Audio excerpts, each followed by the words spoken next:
Ναι. Η απάθεια μπορεί να είναι κάτι που μπορεί να δυσκολεύσει τα πράγματα. Ναι, η απάθεια είναι το χειρότερο από όλα νομίζω για έναν άνθρωπο.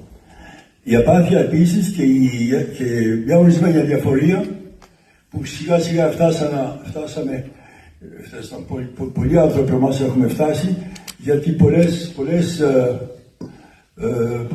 ομάδες πολιτικές δεν δώσανε εκείνο που έπρεπε να υποσχέθηκαν. Και σιγά σιγά απομακρυνόμαστε. Αυτό είναι το κακό νομίζω.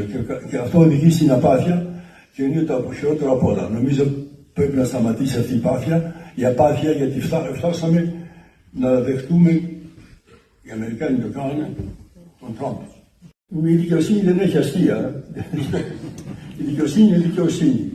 Ξέρετε, παρουσιάζεται πάντα με ένα μεγάλο σπαθί και μια μπαλάτσα και τα λοιπά.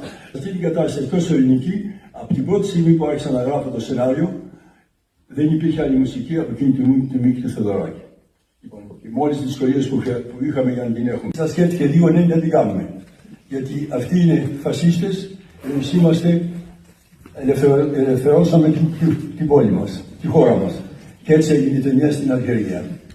Και τα Όσκαρ που είχε η ταινία και άλλα βραβεία ήταν για τους Αλγερινούς.